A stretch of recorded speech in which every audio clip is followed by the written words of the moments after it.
Prosperity Sports Zone is on the air once again for episode 3. I'm Cameron Jones. This is Robert Lewis. And we here, you guys. We're doing something a little different today. I'm telling my guy's story about the Maryland Terrapins, University of Maryland Terrapins basketball.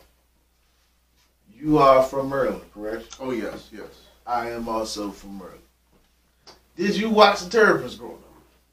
Barely. Not too much, I'm going to be honest. Okay. Not too much, man. Maryland guy question. Did you have any Maryland jerseys or gear when you were a kid? No.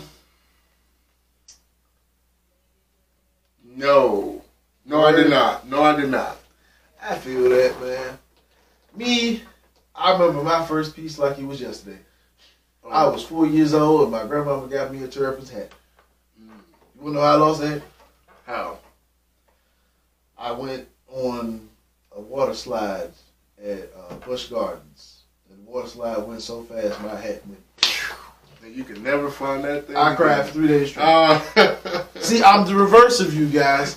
I'm the one who, as soon as I started watching sports, I watched my home team first.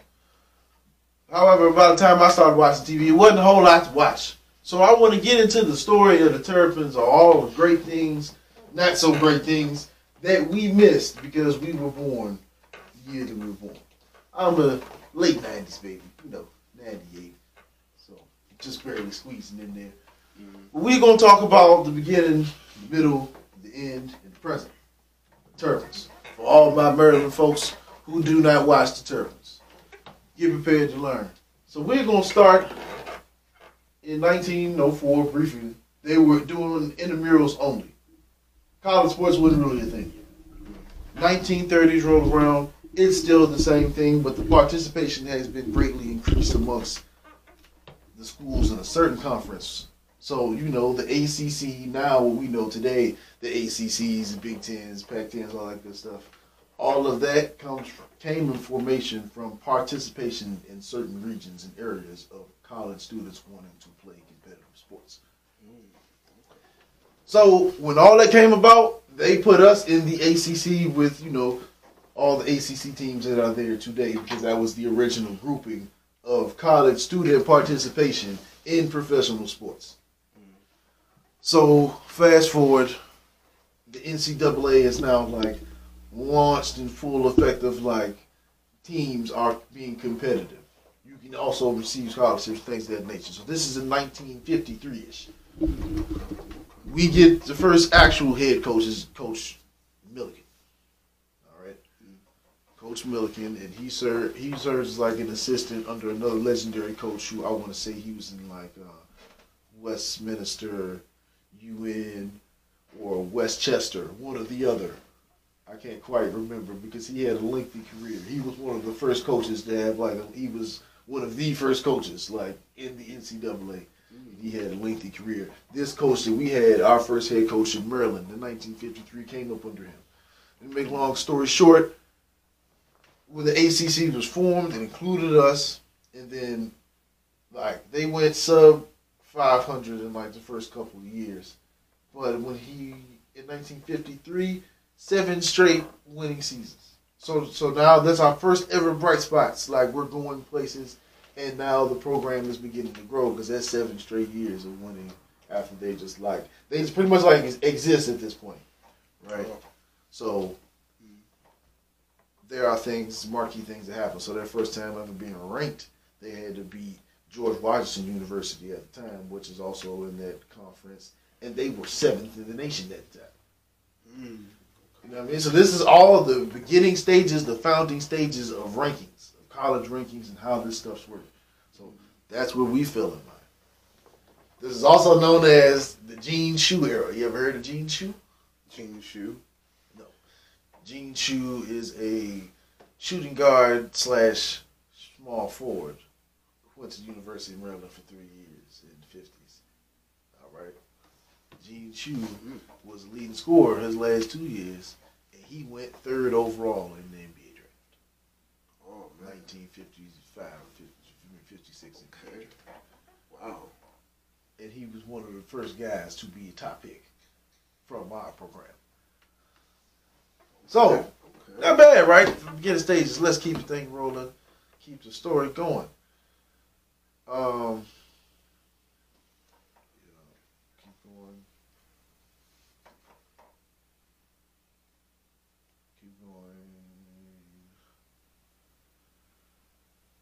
Keep going.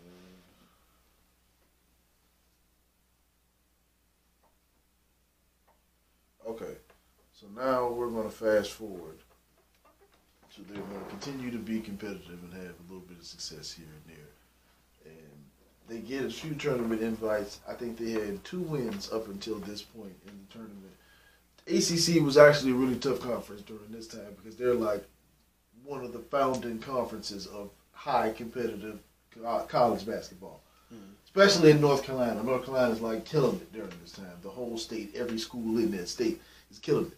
So, the Coach Lefty era started in '69. Coach Lefty is a guy who, he wasn't at Ohio State. Coach Lefty, I can't remember what school he came from, but he had a good program where he had just came from. He was mostly known for recruits and like inventing things. Like, for example, you ever heard the term Midnight Madness? Cool. So the term Midnight Madness is essentially a ritual. It's with the college athletes who play basketball. They run 1 mile at midnight because you cannot practice. For season rules, you can't practice until at the time it was October 15th. Is the earliest you can start practice. So at midnight on October 15th, they run 1 mile. Whole school is outside, rallying around, going crazy. They're getting ready for basketball season. He invented that at UMD. Wow, okay.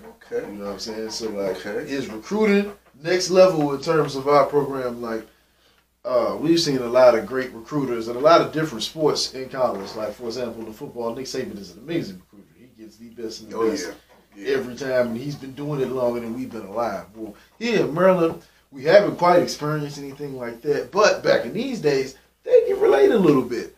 There's a story I'd like to tell you within this story about Moses Malone. Did you know Moses Malone could have been a Terrapin? No. Yeah, guess what? Wow. He signed a letter of intent with Coach Lefty. Wow. 1969. Wow. And physically reneged on it and just went and signed with the Utah Stars. He was the first ever to actually do that and go pro from high school, just via signing paperwork. That's how we're going to say it in layman's terms. Wow. He did not properly get himself out of the contracts. So he was the first. This was the only school that he had interest in going because of Coach Lefty. Coach Lefty had a relationship with Moses. He's that heavy recruiter. He's really in the community. He's in the neighborhood, no matter the city, but he's recruiting. Another guy he recruited, John Lucas. He was a guard. He was #1 overall pick. He was a guard for the Portland Trail Blazers, Houston Rockets in the 70s. He could play. Okay. Cats like Buck Williams, he was 3rd overall. I can't remember which draft, but he was 3rd overall. Coach Lefty was a serious recruiter. He knew which guys he wanted, and he knew which guys to play. And guys are going to the league, going through him. So now there's a spotlight. We're getting. So, first of all, we hoop like crazy right here in PG County. Even outside though, Montgomery County, I see now this generation, Anne Arundel counties, they got a lot of competitive ball. They're much more competitive these days than they were when I was in school. We've got a lot of hoopers. In Tacoma Park back then, there was one hooper in particular who was just ultra dominant. And it would have just been horrible if he went to any other school other than home. Len Bias. Now, before I talk about the reason why everybody knows Len Bias, how about we talk about the positive part? Len Bias, the story is so great. He's from here, and he's the best player of all time in Maryland Terrapin history, dog. On his career, he averaged 23 and 7 in college. That was a career average. Okay. He's a bucket for sure. If you watch the tape, unfortunately, there isn't like a real healthy amount of tape on Lynn because he only played 3 years, and it's the 80s. But watch him, it's almost like you're watching the tutorial of how to play basketball the right way. Like you're watching something like a CGI figure of like the perfect player, 6'8", ultra stocky, but fluid, not as stiff, as flexible as you can be, but can throw a pickup truck if you wanted to. That's what it looks like, just a mountain of a person. Dude's got a jumper. The mechanics on that jump shot is about as straight as you can get. Like Steven Spielberg is the only one who can replicate a jump shot like that using CGI. I'm telling you, it's straight as you can make it. Nothing but net majority of the time. You watching him shoot, it's like it's not real. And he increasingly got better because when you watch him when he was a freshman, it's just him just dunking on people. Just doing acrobatic stuff. No mechanics. So he was a dynamite force when he had no skills. By the time he was ready to go into the league, he was refined in skills. He was super athletic. Passing, playmaking, ultra athletic, all over the floor. Get from one end to the floor to the other. Like this. Legend has it, he was Mike with a way better jumper. I'm gonna have to go back and check out the film on that. I don't need to and he was bigger. Sheesh. Wow. Dang, we need to recruit somebody like that. We need to get somebody like that. You want to know what's amazing though? And I even though he's not here with us, what's amazing is the reason why we can't do that is because they just don't make them like that here. Yeah, that's they don't make them like that in here. Yeah. They just don't. This dude was a different breed. So like John Lucas, he's gonna be a legend in the town. All these guys who went top 10, they're gonna be legends in the town forever.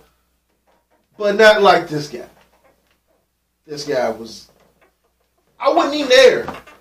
You see how I'm talking about this? I wasn't even there. I wasn't even thought about. I think my mother might have been a 10th grader. You know what I mean? I wasn't even there. I was there for all the stories, though. Like, when they paint these pictures, I know they got to be real. The passion behind it, I know it's got to be real. It was a different feeling being in an arena when he was wearing that uniform, if he was wearing for that. You know what I mean? It's different.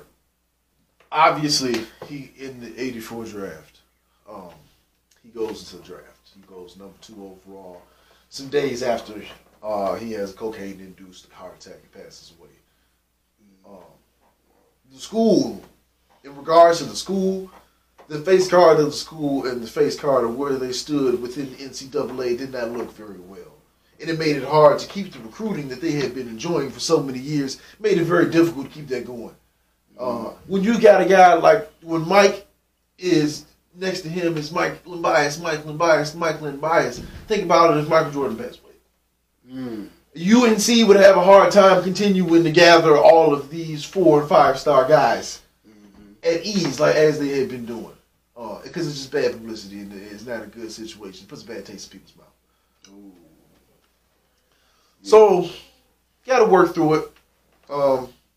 You got to work through it. I think, in all, because 2 years after that, Coach Leslie ended up resigning and taking the job as the athletic director instead for the Terrapins. I think his tenure, 69 through 84, 85, I think he probably had the best recruiting. Yeah, it sounds like it. He had the best recruiting. He did not get a title, so I can't say that he had the best run as the head coach because he doesn't have a title. And as far as NCAA competition, they went Sweet 16. I think once under him. The majority went. They were ultra competitive in the ACC. They got 2 ACC championships with him, but they don't have any tournament success under him. But as far as recruiting, he's got it. He's got it. You know what I mean? Anybody who can just be exclusive with Moses Malone, he's got it. You know. Yeah. And he was first to the punch on Len Bias. Len Bias could have went to school anywhere in the country. Absolutely. All he had to do was show up, even if he wasn't nationally touted as that on the rankings and in the papers. All he had to do was show up in the gym. He could go to school everywhere. You know. So there's, after the situation with Len Bias passing, the aftermath of that for the program were vacancies in personnel. certain people not wanting to deal with negative associations that came with the program. So, an interim coaching situation, when I told you Coach Lefty became the athletic director, they had an interim coach. I'm not necessarily, I think he might have been, I'm not sure if he was an official assistant or if he was just like what they call a consultant. When you're around the team, they have you involved in team business, but it may not be just one thing in particular. Mm-hmm. His name's Bob Wade. He's an interim coach between 86 and 89. Mm-hmm. So this is very, very important because Bob Wade, I think he was sub 500 when he was coaching, but that's not even an important part. Guys, I did the research. I cannot find the violations that he actually committed in detail. The documents seem to be sealed on that. But I will tell you the consequences, though, because the consequences, you can use context clues and figure out how severe these violations were. The NCAA gave down harsh sanctions against the University of Maryland after a 2-year investigation between 88 and 90. In 90, two very important things happened that held back the program that essentially forced their hand to go find a long-term head coach. The first one is them being banned from postseason play in 91 and 92. Now, again, these violations that Bob committed and also went down during his tenure, I cannot find the details. They are sealed. So just keep that in mind. They're sealed. I can't get them. They're sealed. So they're banned from postseason play for 2 years. They must forfeit 2 years' worth of scholarships, 90 and 91.